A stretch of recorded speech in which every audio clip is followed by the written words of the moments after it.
Hola, ¿qué tal amigos? Gracias por acompañarme en una emisión más del Chapucero Today.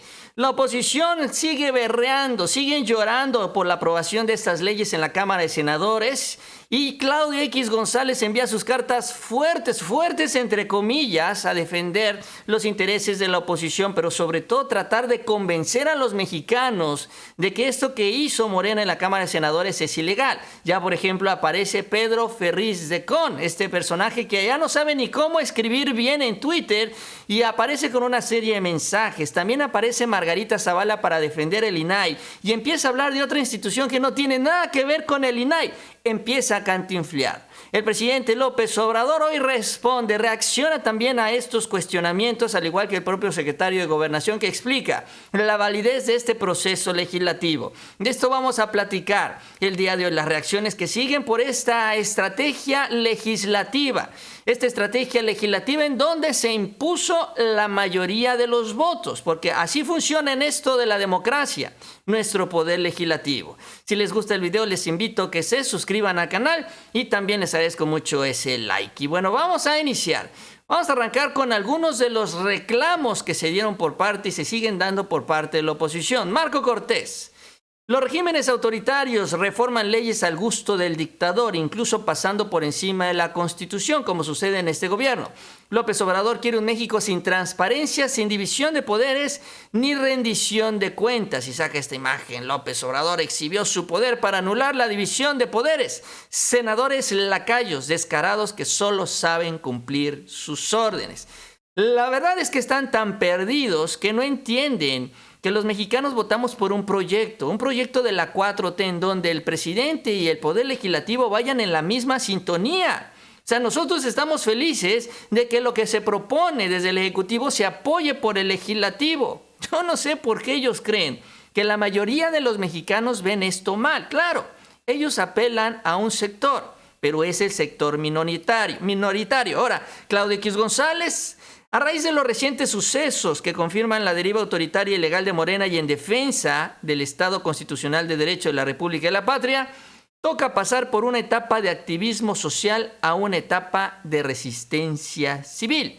María Rosa dice, seguimos en marcha, porque lo que ha trascendido es que Claudio X González va a seguir organizando movilizaciones. Viene una nueva movilización a favor del INAI.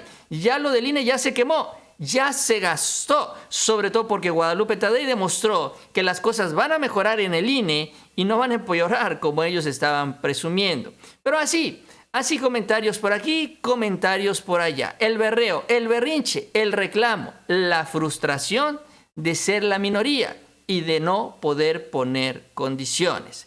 Ahora, el presidente López Obrador habló de este tema sobre, además, las acusaciones de ilegalidad que ahorita vamos a comentar, lo que se ha venido señalando y también se ha venido desmintiendo.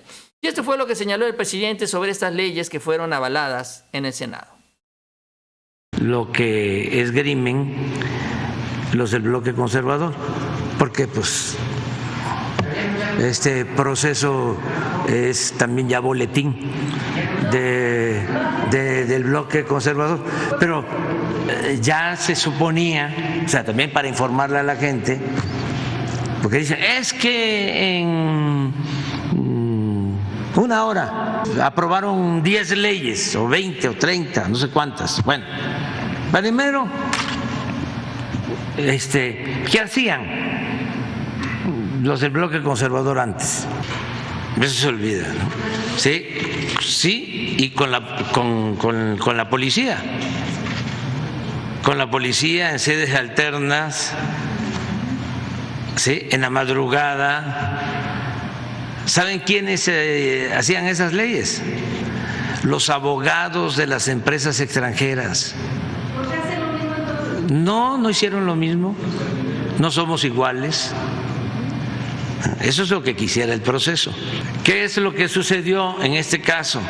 Pues pasaron a comisiones todas esas iniciativas en beneficio de la gente. Bueno, por eso se discutieron en donde tenían que discutirse, en la instancia correspondiente, pasaron a la Cámara de Diputados. Ahí se aprobaron, pues pasaron a la Cámara de Senadores. Pero ahí se tomó la tribuna para ya no permitir que se aprobaran las iniciativas. Bueno, y lo otro que no quieren aceptar, pues es que hay una mayoría, no hay mayoría calificada, que es lo que se necesita para hacer una reforma constitucional, pero sí hay mayoría simple, la mitad más uno, que es lo que se requiere para reformar una ley. Pues es lo que señala el presidente, y sobre todo esta parte que es la que más le duele a la oposición.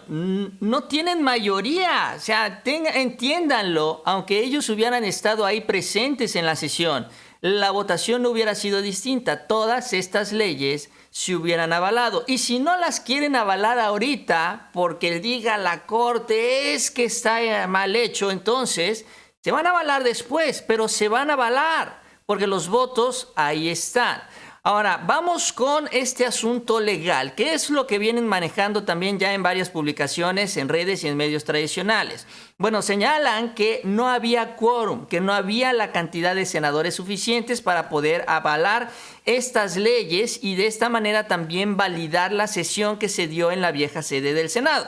Los senadores afines, dice, no pudieron conseguir quórum en al menos 2 dictámenes, en 2 leyes. Fueron 20 en total.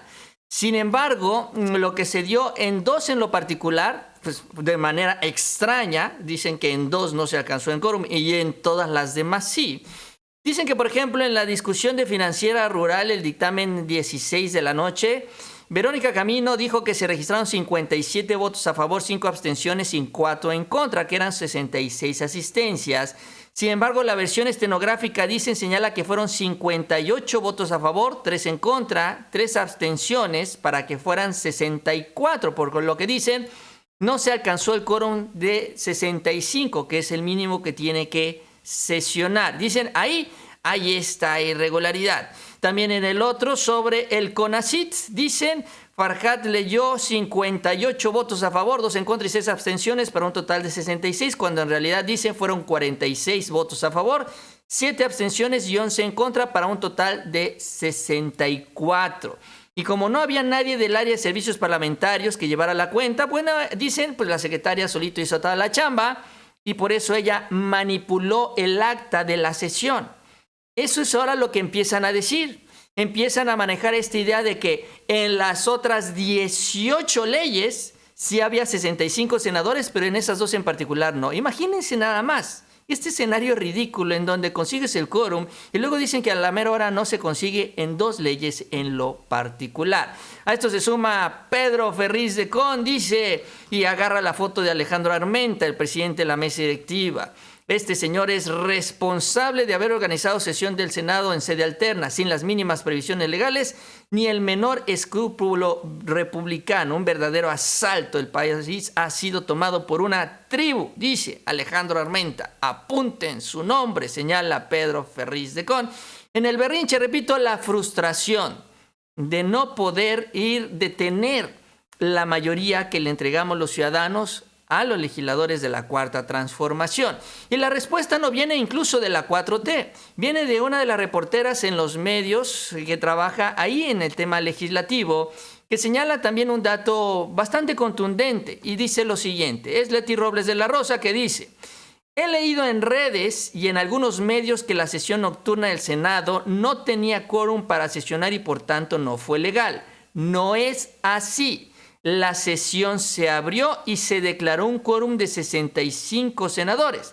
Aquí cuando se canta y el tablero de la resistencia, efectivamente cita este momento en donde está Alejandro Armenta, que ahí medio sesionó cuando estaba tomada la tribuna, llegaron los legisladores de la 4T, pasaron lista, fueron registrados en el tablero. Cuando se alcanzó el número de 65 senadores, dijo Alejandro Armenta: señores, vamos a poner en pausa esta sesión porque no podemos trabajar, y con eso se pausó todo, se fueron los legisladores de la 4T y se quedaron nada más los de la oposición.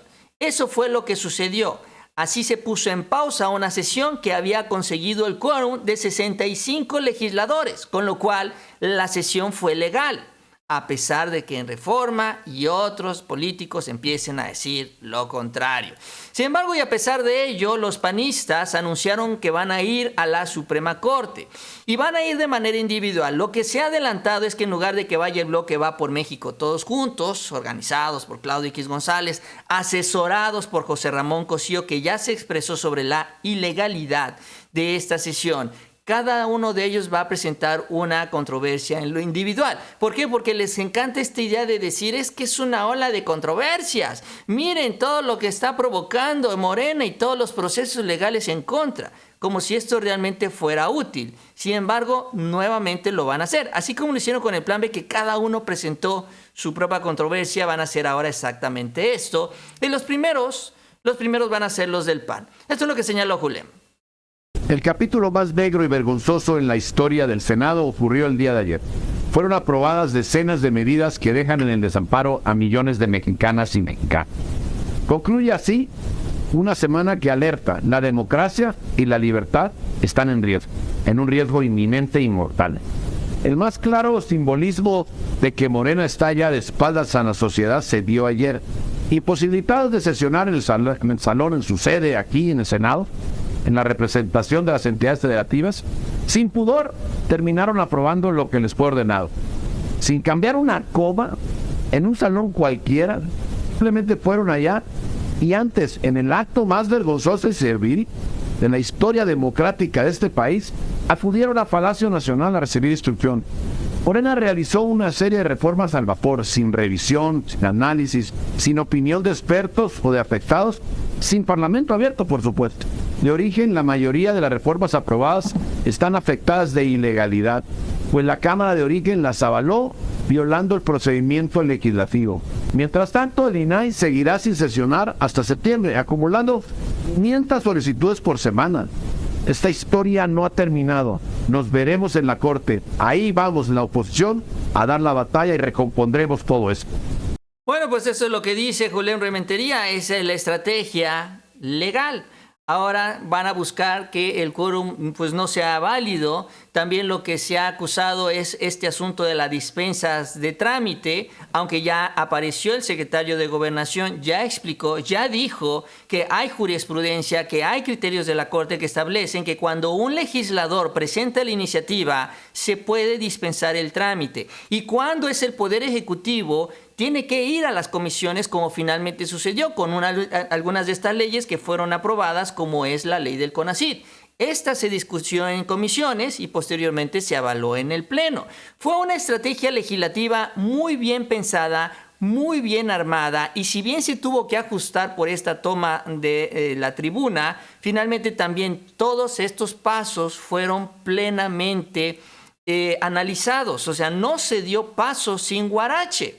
Esto es lo que quieren hacer creer en la oposición para que la Suprema Corte, con Norma Piña, invalide estas iniciativas, que repito, sería nada más un consuelo temporal, porque tan pronto inicie el periodo ordinario de sesiones, se van a aprobar porque Morena tiene los votos que se necesitan y no necesita a la oposición.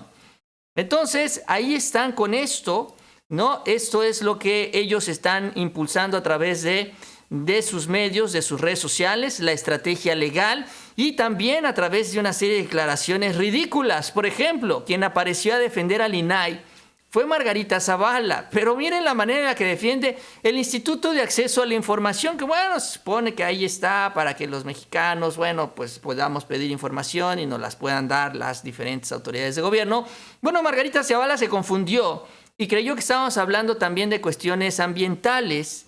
Y miren cómo defiende Margarita Zavala al INAI. Ni siquiera saben, pues, lo que están defendiendo los panistas. Bueno, la oposición en general, porque yo creo que no sé si ella se considera panista o no, pero esto es lo que mencionó. Miren nada más, pobrecita.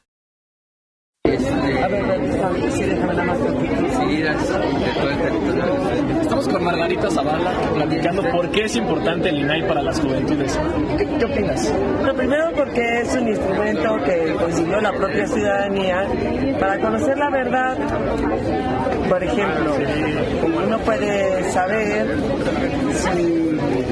cómo está la calidad del aire a través del INAI, por ejemplo. Uno puede pedir cuáles los niveles de contaminante de una playa o de un lago, o cómo están los bosques de nuestro país.